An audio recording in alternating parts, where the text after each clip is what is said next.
మునుపటి భాగంలో ఈ పాపాలికా మాంత్రికుడు గురువు అయిన ఆ మహాసిద్ధి పాలకుడు ఆ అస్థి పంజరాలతో తన శరీర భాగాలని ఆ గృహకి తూర్పున ఉన్న ఆ భయంకరమైన అగ్నిజ్వాల ప్రదేశానికి తీసుకుని వెళ్ళమని చెప్పాడు. చెప్పిన విధంగానే ఆ 2 అస్థి పంజరాలు తన గురువు యొక్క శరీర భాగాలను మోసుకొని నేరుగా ఆ భయంకరమైన జ్వాలా విగ్రహం వద్దకు తీసుకొని వచ్చారు. అక్కడ ఈ పిశాచాలు అన్ని మూకమ్ముడిగా ఉన్నాయి. ఈ అస్థి పంజరాలు ఆ గురువు శరీర భాగాలని ఆ భయంకరమైన భక్షకి పిశాచి ముందు ఎదురుగా నుంచుని పెట్టి జిలా అంటూ ఉన్నాయి.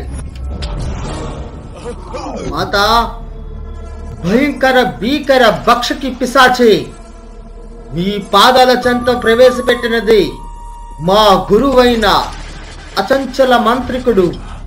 ఇతను మీకు ఏదో సమాచారం ఇవ్వడానికి కోసం ఇంత దూరం ప్రయాణించి తీసుకొని వచ్చాం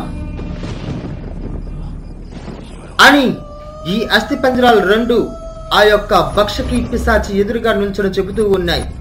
ఆ మాటలు విన్న ఈ ఎదురుగా నుంచున్న పిశాచులన్నీ ఇలా అంటూ ఉన్నాయి. మరణించిన వీడు వాగ్యం చేస్తాడు. వీడు మరణించిన ముసలి కుంక. వీడి దగ్గర శక్తులన్నీ నాశనమైపోయాయి. వీడు విచిత్రం ఏమిటంటే వీడు చనిపోయాక కూడా ఇంకా ఏదో సాధించాలని చూస్తూ ఉన్నాడు. అది జరగని పని కదరా అని ఆ పిశాచాలన్నీ గట్టిగా అరుస్తూ ఉన్నాయి. ఇంతలో ఒక్కసారిగా ఆ గురువు యొక్క శరీర భాగాలు అన్ని వాటంతటా అవి ప్రాణప్రతిష్ఠ చేసుకున్నాయి. అంతేకాదు ఆ గురువు యొక్క శిరస్సు భాగం గాల్లోనికి తేలి ఇలా అంటూ ఉంది. మాతా, వందనాలు. కొన్ని వందల సంవత్సరాల నుంచి నీ పాదాల చెంతక చేరాలని ఎన్నో కలలు కంటూ వస్తూ ఉన్నాను. కానీ నేను నేర్చుకున్న శక్తి వల్ల ఇంతవరకు నీ పాదాల చెంత వరకు రాలేకపోయాను. ఇప్పుడు నేను ఒక్కసారి ప్రాణం విడిచి తిరిగి మరలా సజీవునైనాను. నీవు పెట్టే పరీక్షల్లో ఇప్పుడు మొదటి పరీక్ష కూడా నేను దాటాను. కానీ విద్య నేర్పిన ఇంతటి వారిని కూడా సహించకుండా నా శిష్యుడు పాపాలికా మాంత్రికుడు నన్ను ఆ గృహలో వధించడానికి ప్రయత్నించాడు. నా మాయ శక్తితో నా శరీర భాగాలు 2గా విభజించుకొని ఒక శరీర భాగాన్ని వాడితో పంపించాను. ఇప్పుడు ఆ పాపాలికా సిద్ధమాంత్రుడు ఖచ్చితంగా మంత్రాలవ చేతిలో మరణ పాలవుతాడు. కానీ మంత్రాలవ గృహలో ఉన్న ఆ మంత్రాల పేటిక మాత్రం నాకు దక్కవలే. ఎలాగైనా సరే ఆ మంత్రాల పేటికను నాకు దక్కించేలా చెయ్యు మాత. అందుకు నేను ఏమి చేయడానికైనా సిద్ధంగా ఉన్నాను అని ఈ యొక్క మాంత్రికుడు ఆ విగ్రహం ముందు నుంచొని గట్టిగా అరుస్తూ ఉన్నాడు. ఇంతలో ఆ విగ్రహం నుంచి ఇలా మాటలు వినిపిస్తూ ఉన్నాయి. భల భల, శిష్యుడే నిన్ను మరణపాలు చేశాడా? నీ దగ్గర విద్య నేర్చుకున్న నీ శిష్యుడు నీపైనే ఆ విద్యను ప్రయోగించాడంటే వాడు కఠినాత్ముడు. ఎలాగైనా సరే వాడిని ఆపి ఆ మంత్రాలవ చేతిలో వాడు చిచ్చేటట్టు చేసి ఆ తరువాత మంత్రాలవని మనం చంపేద్దాం. మంత్రాలవ గృహలో ఉన్న ఆ మంత్రాల పెట్టిన మన స్వాధీనపరుచుకుంటే చాలు. ఇక మన పిశాచి లోకానికి ఎదురే ఉండదు. మంత్రాలవ ఇంతకాలం ఎన్నో మంది పిశాచాలను బంధించి ఆ గృహలోనే శేషాల్లో బందీగా ఉంచింది. మనం ఒక్కసారి ఆ మంత్రాల పీఠికని కానీ తెరిచి ఆ గృహలో ఉన్న పిశాచాలను విడుదల చేయగలిగితే ఇక మన పిశాచి లోకానికి ఎదురే ఉండదు. మానవ, నువ్వు కోరుకున్న కోరిక నెరవేరుతుంది. కానీ వృద్ధాప్యం రూపంలో ఉన్న నువ్వు వెళ్ళడం అసాధ్యం. కావున నేను నీకు తిరిగి మరలా నీ పూర్వరూపాన్ని ప్రసాదిస్తాను. ఎదురుగా నిల్చొని ఉండు. ఓం క్రీం పూర్వరూప దర్శిని, ఓం క్రీం పూర్వరూప దర్శిని అని ఆ విగ్రహంలోంచి ఏవో మంత్రాలు వినిపించాయి. ఎదురుగా ఉన్న ఈ ముసలి వ్యక్తి ఒక్కసారిగా తన రూపం మారిపోయింది. తన రూపాన్ని చూసుకుని చాలా ఆనందపడ్డాడు. అంతేకాదు అది అంతా చూస్తూ ఉన్న ఈ అస్థిపంజరాలు రెండు ఇలా అనుకుంటూ ఉన్నాయి,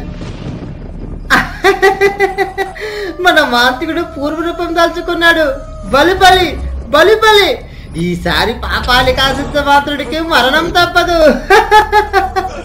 ఇంతకాలం మన గురువు గారు రాతి బండ పైనే పరిమితమైపోయారనుకున్నాను, కానీ ఇంతకాలం మన గురువు గారు ఎందుకు వేచి ఉన్నారో నాకు ఎప్పుడు అర్థమైంది. తన రూపాన్ని మన సొంతం చేసుకోవడానికి ఇంతకాలం చాలా కష్టపడ్డారు మన గురువు గారు. ఇక మన గురువు గారి ఆపే శక్తే లేదు. బలా గురుదేవా బలా అని ఆ అస్థిపంజరాలు రెండు మాట్లాడుకుంటూ ఉన్నాయి. ఇదలా ఉండగా ఎక్కడో ఉత్తర భాగంలో ఒక భయంకరమైన ఒక పెద్ద మర్రి చెట్టు కింద ఇద్దరు మంత్రగాళ్ళు మాట్లాడుకుంటూ ఉన్నారు. అరే మంత్రాలకు ఏదో ఆపద కలిగినట్టుంది. అందుకని చుట్టుపక్కల ఊళ్ళ నడుమూలలో భూత ప్రేత పిశాచాల అరుపులన్నీ వినిపిస్తూ ఉన్నాయి. మంత్రాలకు ఎటువంటి కీడు జరిగినా సరే ఈ చుట్టుపక్కల 4 గ్రామాలు ఎవరూ ప్రాణాలతో మిగిలి ఉండరు. మంత్రాలవ ఆధీనంలో ఎన్నో భూత ప్రేత పిశాచాలన్నీ బందీగా ఉన్నాయి. ఒకవేళ మనం అనుకున్నది కానీ జరిగినట్లయితే ఇక ఆ భూత ప్రేత పిశాచాలని ఆపడం ఎవరి తరం కాదు. అయినా సరే మంత్రాలవని ఆ ఆపద నుంచి గట్టెక్కించే ప్రయత్నం మనం చేయాలి. లేకపోతే ఇక మంత్రాలవని కాపాడడం, మంత్రాలవ చేతిలో ఉన్న ఆ పిశాచాల నుంచి ఊరి ప్రజల్ని కాపాడడం కూడా ఎవరి తరం కాదు. ఇప్పుడే అంచనా వేసి అక్కడ అసలు ఏం జరుగుతుందో తెలుసుకుందాం అని చెప్పి కొందరు మంత్రగాళ్ళు తన ముందుకున్న అగ్నిజ్వాలలో ఒక అంజనాన్ని వేసి అక్కడ జరుగుతున్నంతా గమనిస్తూ ఉన్నారు. ఆ అంజనంలో పడమర దిశలో భయంకరమైన అగ్నిజ్వాల ముందు ఈ పిశాచాలన్నీ అక్కడ మాట్లాడుకోవడం కనిపిస్తూ ఉంది. అది చూసిన ఈ మంత్రగాళ్ళు ఇలా అనుకుంటూ ఉన్నారు, అరే చూసారా పిశాచాలన్నీ ఒకటవుతున్నాయి. భూత ప్రేత ప్రణమ శక్తులన్నీ ఇప్పుడు మంత్రాలవపై దిగబట్టడానికి ప్రయత్నిస్తూ ఉన్నాయి. కానీ మంత్రాలవ ఎక్కడ ఉందో జాడ కనిపించడం లేదు. మంత్రాలవని కాపాడుకోవడం మనందరి లక్ష్యం. మంత్రాలవ క్షేమంగా ఉంటేనే ఈ చుట్టుపక్కల 4 గ్రామాలన్నీ క్షేమంగా ఉంటాయి. చుట్టి పరిస్థితుల్లోని మంత్రాలవకి ఎటువంటి కీడు వాపెళ్ళకూడదు. ఇప్పుడే మంత్రాలవ కూడా ఎక్కడ ఉందో అందరం చేసి కనుక్కుందాం. అసలు మంత్రాలవ గృహ వద్ద ఏం జరుగుతుందో మొదటగా మనం తెలుసుకోవాలి. ఓం క్రీం అంజన దర్శని, ఓం క్రీం అంజన దర్శని అని అంజనం వెయ్యిగా మంత్రాలవ గృహ ముందు ఈ పాపాలిక మాంత్రులు నడుచుకుంటూ వెళ్లడం గమనించాడు. అంతేకాదు మంత్రాలవ గృహకి రక్షణగా ఉన్న మంత్రికులు 2 అక్కడికి ప్రవేశించాయి. ఇది ఎంత గమనిస్తూ ఉన్న ఈ మంత్రగాళ్ళు ఇలా అనుకుంటూ ఉన్నారు, అరే అతి కర్కోటుడు, అతి హీనుడు, ఎంతో భయంకరమైన శక్తి పొందినవాడు పాపాలిక మాంత్రికుడు ఈ మంత్రాలవ గృహలోకి ప్రవేశిస్తే మంత్రాలవ గృహలో ఉన్న ఆ మంత్రాల పేరుకును దొంగలించడం ఖాయం. ఆ తరువాత వాడి శక్తి అమోఘమైపోతుంది. ఎలాగైనా సరే వాడిని ఆపాలి. మంత్రాలవ గృహలోకి వెళ్ళనివ్వకుండా వాడిని ఎక్కడే హతమార్చాలి. అంతకు మించిన శక్తి మన వద్ద లేదు కదా. ఇప్పుడు ఏం చెయ్యాలి?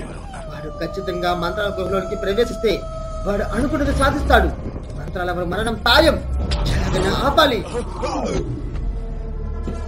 ఈ మంత్రగాళ్ళు అందరూ మాట్లాడుకుంటూ ఉన్నారు. ఇంతలో ఒక్కసారిగా అక్కడికి మంత్రాలవ ప్రత్యక్షమైంది. మంత్రాలవను చూసిన ఈ మంత్రగాళ్ళందరూ ఇలా అంటూ ఉన్నారు, అవ్వా మంత్రాలవ, నీకు బంధనాలు. మంత్రాలవ ఏమిటి మంత్రాలవ? ఈ పిశాచాలన్నీ ఎలా విడుదలయ్యాయి? ఇప్పుడు ఆ పాపాలిక మాంత్రికుడు నీ గృహలోకి ప్రవేశించడానికి చాలా ప్రయత్నం చేస్తూ ఉన్నాడు. ఒక్కసారి గనుక ఆ పాపాలిక మాంత్రికుడు నీ గృహలోనికి ప్రవేశించి నీ మంత్ర పేటికను దొంగలిస్తే ఇక ఆ పిశాచాలకి అద్దువాపు ఉండదు. మంత్రాలవ ఏం చెయ్యాలి చెప్పు? మంత్రాలవ అసలు ఎందుకు నువ్వు నిలకడగా ఉండిపోయావు? అది ఎంత విన్నా ఈ మంత్రాలవ వారితో ఇలా అంటూ ఉంది, శిష్యులారా, నేను చెప్పేది జాగ్రత్తగా వినండి. ఈరోజు ప్రతి సంవత్సరానికి ఒక్కసారి వచ్చే మగుల పౌర్ణమి రోజు. ఈ రోజు నా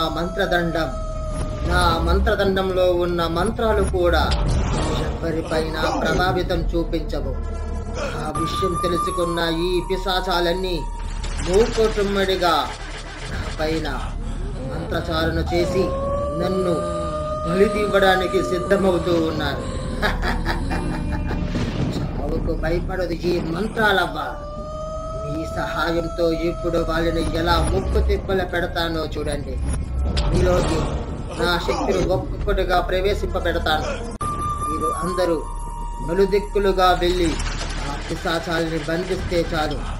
ఇక ఆ పాపాలిగా సిద్ధ మాంత్రికుడితో పాటు బహుళ భయంకరమైన ఆ పిశాచాలన్నీ ఆ అగ్నిజ్వాల ప్రదేశంలో ఉన్నాయి కదా, వాటంతట అవే అగ్నిజ్వాలలో మండిపోయేలా చేస్తాను.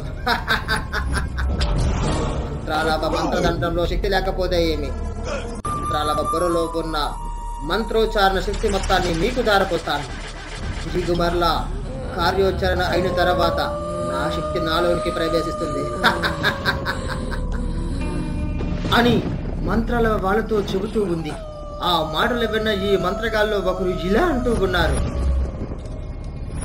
అవ్వా మంత్రాలవ్వా, ఆ పిశాచాలని ఆ పాపాలికా మాంత్రికుని మేము ఎదిరించగలంటావా?